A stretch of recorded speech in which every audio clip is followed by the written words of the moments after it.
What's up, guys? Tonight we're gonna do a little dry fire. Got a couple tips to share with you. First, I like to set up targets on my wall in different scales to kind of give me some depth. But one of the better things to do is actually use your house to give you real natural organic depth.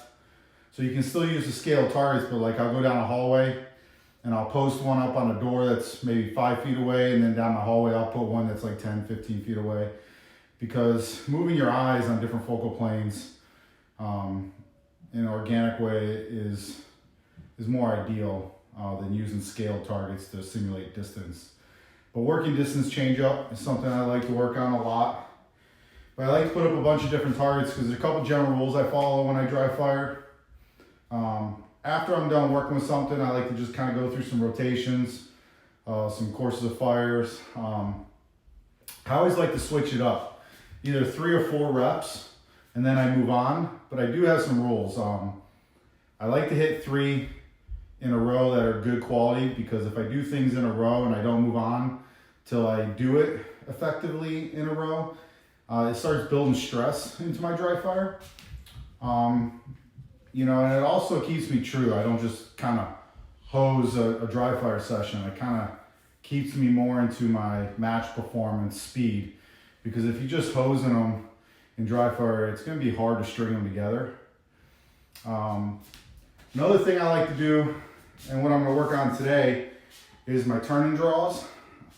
And I want to get on target really fast, but I also want to get on target accurate. I don't want that hesitation to kind of confirm the sights on a dynamic start.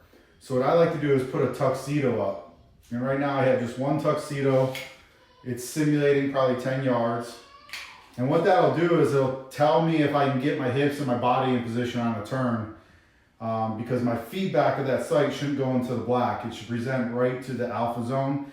And for us using iron sights versus a dot, it's really alarming when you go into the black, because your sights have a really contrasting picture versus the brown. So I'm going to work on that today, just some turn and draws. Not really focused on reload. And if you notice, sometimes I don't like to work with the timer, because this one's not really necessarily about speed. It's about how well I'm indexing that gun on target and my body's in a good shooting position after the turn. So I'll just kind of go on myself and then focus on everything after. All right. You can break the shot. You don't have to. I'll probably start breaking the shot here in a second. See, I did not get a good grip on that one. I don't know why, but whenever I'm on camera, I have a hard time. So there, I kind of drifted it left. I kind of rushed the draw a little bit. My footwork wasn't there. It's a little different doing it in slippers than probably my outdoor shoes. Yeah, I like that one. And I kind of assessed myself. I'm in a good shooting position. I felt like I could drive the gun. So, do that one more time. I like to snap the head. And I want that side. I got like the little A marking where you guys can put, if you don't have that, like a little dot. This also works with just a dot on the wall or a piece of tape. But I really want to test the right and lateral limits more. So I like the tuxedo. And then you can work it from the other side.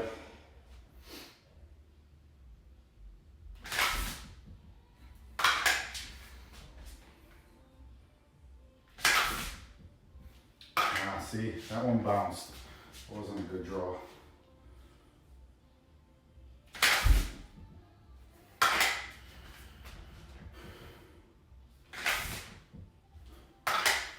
So that's it. It's kind of my tip for tonight. Work your turn and draws with the tuxedo on the wall. It'll kind of give you that feedback if you're presenting. And what I usually see is on a stage where you can't take advantage of a fast draw, you can have the confidence to break that shot, because you know on a turn and draw you're going to be right on target. So something I like to work in to my dry fire and how I use targets to improve match performance or improve my dry fire translating to match performance. Stay tuned.